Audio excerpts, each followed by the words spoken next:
Zanagi FX. So, I'm super privileged and honored to be with you, sir.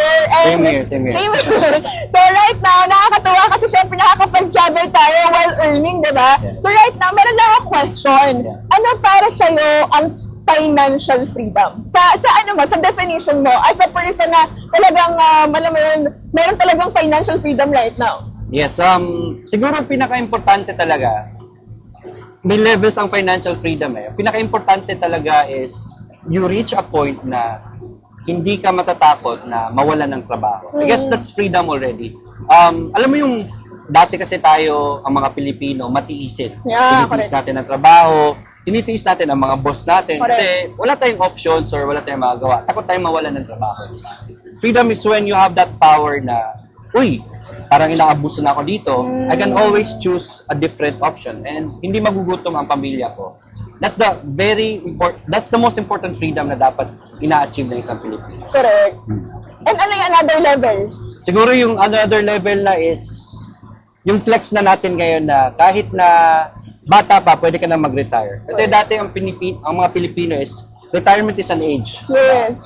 Now it shouldn't be about age, it should be about your income na kahit na, let's say for example, 35 years old ka pa lang or 40 years old, you have enough income na kahit hindi ka magtrabaho or kahit magtrabaho ka pa rin, but you can choose your time and anong gagawin mo for the day, anong oras ka gigising, Correct. you have that freedom and that's the ultimate form of financial freedom. Correct. Ako para sa akin, financial freedom is when you can travel without asking for your company na mag-leave ba ako, pwede ba mag-leave mo pa. And ito Yes, na gagawa namin kasi we can earn. Mag-trade ka lang, diba? Meron kang kikita. And that's for me, financial freedom. And para sa akin talaga, the best currency in the world is time. Yes, Alam mo, time. you can spend time with your family, with your kids, you can travel the world, Yeah. even if na kumikita ka pa rin, diba? And also, para sa'yo ba, Sir Lloyd, ano ba ang success?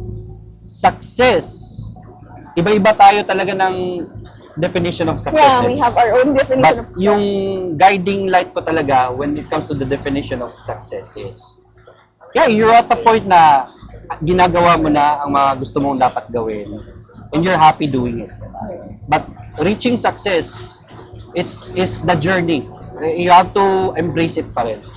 It's when opportunity meets your hard work. So paghahandaan mo yan ng paghahandaan so that when the opportunity is there and they both meet, doon nagsisimula yung success. Yeah. And then, after that journey, when you reach success, then you can do whatever you want and that's the ultimate form of success. Correct, diba? So talaga meron tayo kanya-kanyang definition talaga ng success. Just that, syempre kapag na-achieve mo na yung certain level of success na yun, hanggang saan lang ba yun? Alam mo, parang tapos na ba yun? Diba? It will not end there. Tama. And darating yung panahon na you will find your purpose in life, which is for me, if once you finally found your purpose and na-fulfill mo yung purpose na yun, that's for me success. Yes, definitely. Yes. So as Sir Lloyd, ikaw, as a trader, Yeah. how do you want to help other people na magkaroon din ng financial freedom and success through, of course, sa trading? Yeah, we've already found how powerful forex trading is, and not just forex. Ang daming forms of trading, diba? Ang daming markets. We've already found how powerful it is when we're talking about achieving financial freedom. The problem really is it's not easy to do that. Or so we think so. Yeah. Diba? And so, yun yung gusto namin isolve na problem. Yung ayoko dyan kasi mahirap. That's the biggest problem. We want to solve that problem. And actually, we're doing that already.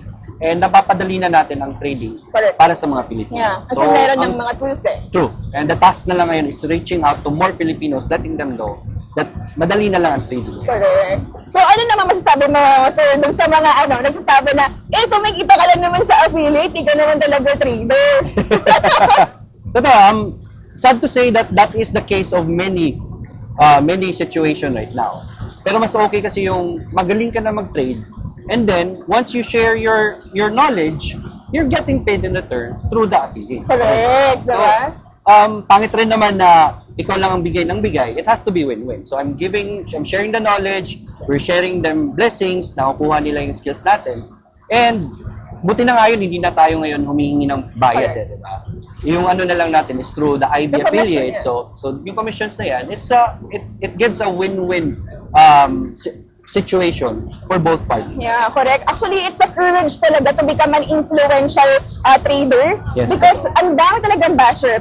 Especially yung mga trader, they will be judging you. Yeah, and true. it takes courage, a lot of courage to really expose our income, how we actually earn and teach you guys. But some people don't appreciate that and instead they're seeing the marketing stuff only and we us earning from it. And for me, it's not a bad thing. At least we have the courage to teach people, to teach our fellow Filipinos to have an extra income through trading. Kasi honestly, that's where we earn it. Nung kami kumita, that's where we found our financial freedom. If we're gonna be sharing our financial freedom and yung naging instrumento nun, then I don't think there's something wrong if we're gonna be paid for sharing. Yes, true, Diba? definitely. Oh. So ayun guys, I'm really grateful again, Sir Lloyd, for having me here.